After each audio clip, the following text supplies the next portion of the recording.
Hoje eu vou começar a leitura do meu terceiro livro, Contos Desajustados. Estava pensando em como que eu ia divulgar para vocês um dos meus trabalhos e talvez seja o livro que eu mais me orgulho no estilo, que são contos rápidos, contos parecidos com Bukowski, que eu sinto muito prazer. Eu publiquei esse livro em 2022, ele foi escrito, na maioria das vezes, pensando em assuntos pandêmicos, né, na época da pandemia, e a dedicatória dele é para o meu tio falecido, que faleceu na pandemia, enquanto muitas pessoas discutiam política, as pessoas estavam morrendo. Então, essa é uma forma de divulgar meu livro, divulgar minha arte na essência pura.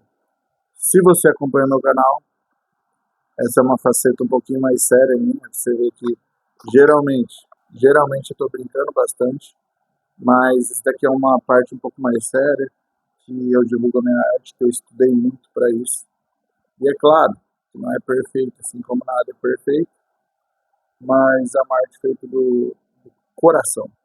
Não tenho o livro formato físico no momento, mas eu tenho ele digital, está disponível no Kindle, e eu vou deixar o link lá embaixo.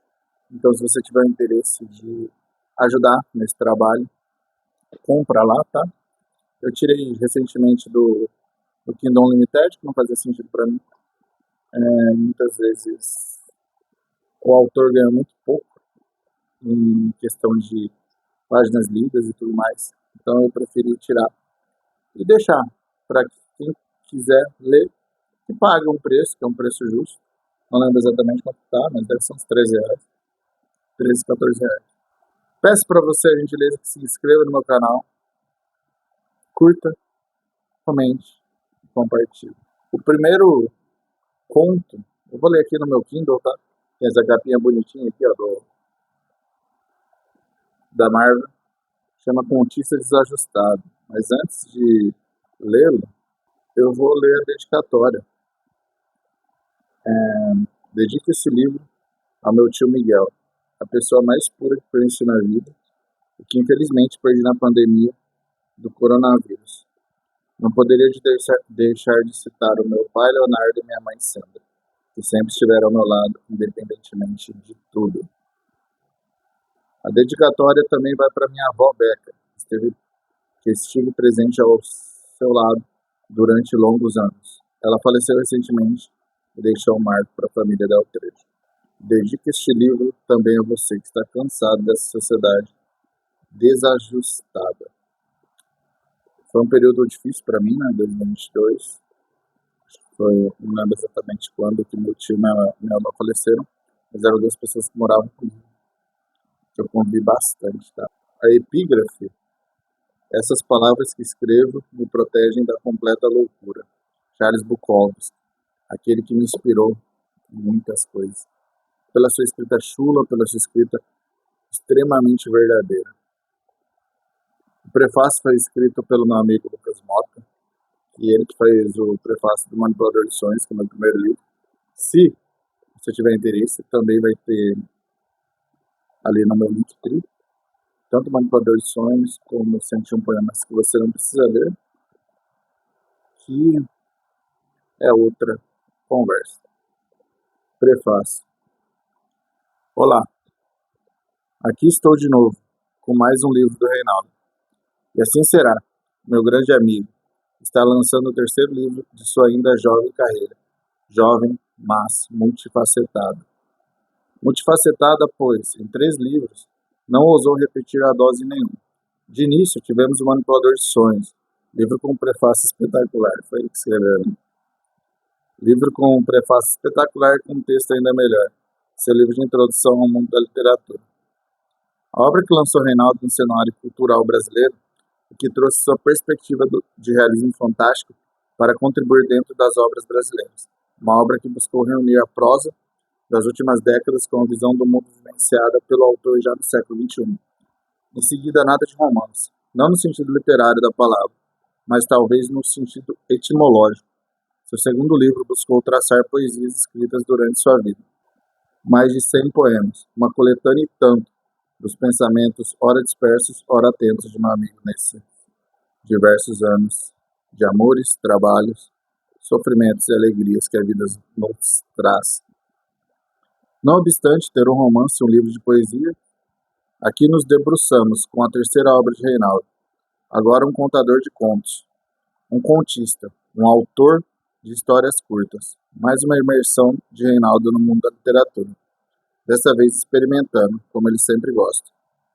Nos contos que você lerá a seguir, há de tudo, um caminho pecaminoso, um mundo perverso, corporativo, depressivo e opressivo, um mundo de repressões, sem limites. Talvez o mundo real retratado, talvez o mundo ficcional, oriundo da cabeça de Reinaldo. Quem saberia dizer a diferença?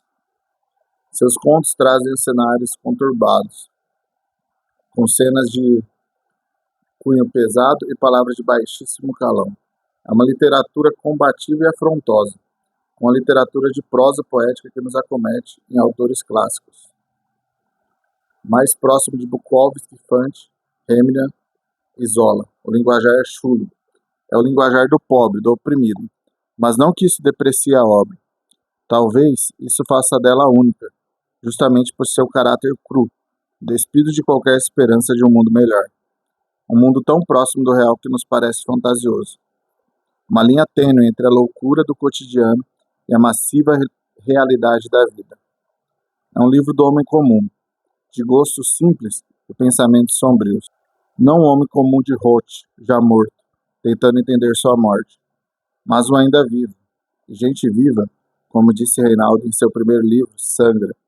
Esses contos, como vocês verão, também sangram. Sangram muito. Lucas Aparecido Mota, um grande amigo meu que conheci na Sabesp quando era aprendiz. Hoje ele está em Curitiba. Vamos lá? O Contista Desajustado, conto número 1. Todos os dias corria para o computador. Seu quarto, desajeitado, cheirando a cueca velha. Cheirava o sovaco e, ao mesmo tempo que sentia nojo de si mesmo, achava o cheiro poderoso, como se mostrasse que ali tinha um verdadeiro lutador. Parava em frente à tela do computador, estalava os dedos e começava a fazer a única coisa que era verdadeiramente importante para ele: escrever. Os dedos apertavam o teclado de forma incessante, como se estivesse em busca de algo maior. Quando percebia, já tinha escrito 2, 4, 10 páginas. O que ele buscava era fácil de entender: liberdade. A rotina era massacrante. Tentava acordar algumas horas antes de trabalhar para não ter a impressão que está vendendo a vida inteira para o capital, apesar de ser verdade. No fundo, ele sabia que quando ele sentasse em frente ao computador, poderia ser ele verdadeiramente. Isso ninguém poderia tirar dele. A realidade era sufocante, e para fugir dela, ele sempre fechava os olhos e imaginava. Não eram finais espetaculares, tampouco romances incríveis. Ele gostava de pensar que existia um final feliz, apesar de ser piegas. Ele acreditava no amor e em como as pessoas boas poderiam ser recompensadas.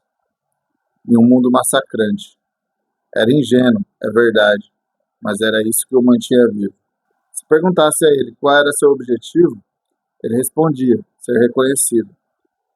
Pode soar arrogante, mas ele não se importava. Quanto mais livros ele escrevesse, maior seria a chance das pessoas olharem com outros olhos para aquele rapaz estranho.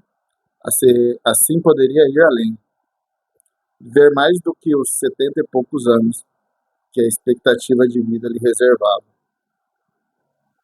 No consultório do psicólogo, ele sempre levantava a questão do objetivo de vida.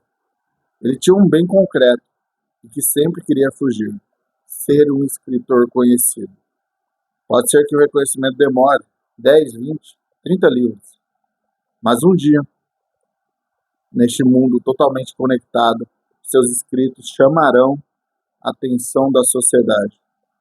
Aí o mundo não vai querer algo mais clichê, e sim uma verdade escarrada e totalmente sem freios. Um dia, daqui 2 ou 3 gerações, ele terá certeza que pessoas vão olhar para seus livros e perguntar: Quem é esse cara? O bibliotecário, ao sair da sua mesa e olhar o seu nome naquelas capas escuras, vai sorrir e responder com certeza. Um escritor forte. Ele tem uma mão incrível. Você vai adorar. Esse, esse meu primeiro conto é curioso, né? O que é a diferença de conto e o que é crônica, né? Hoje eu vendo a forma de escrita dele totalmente escarrada, totalmente nua e crua, eu lembro de como eu esqueci de escrever de verdade. Apesar de trabalhar com redação publicitária, eu não faço a escrita verdadeira, a minha escrita. O meu perfil de escrita aqui é mais próximo disso do que qualquer coisa que eu já fiz no trabalho. Mas vamos lá. As pessoas às vezes têm a impressão de que tudo é literal, mas nada quando a gente coloca o eu lírico, mesmo que seja em primeira pessoa ou terceira, o eu lírico é quem está contando a história. É lógico que existe um pouco de verdade, um pouco da ideia do meu quarto bagunçado, e muitas vezes eu sequer tomava banho na pandemia. Mas a verdade é que existe um pouco de dor de todos os escritores, um pouco de dor das pessoas que querem encontrar seu verdadeiro eu. Então, basicamente, essa é a explicação desse meu primeiro conto. Espero que tenha gostado. Continue acompanhando meu canal. Se você não quiser comprar o livro, eu vou sempre que possível trazer um dos contos. E depois de terminá-los, vou ler os poemas e depois o manipulador de sonhos, já que a literatura de alguma forma não atingiu altos patamares que eu sonhei em outro momento. Então vamos trazer aqui nesse canal, está dando bastante repercussão dentro do meu limite, que é nunca atingir muitas pessoas, nunca foi popular, e chegar em 350 inscritos, para mim, é uma satisfação tremenda. Ok? Obrigado por assistir esse vídeo e abraço.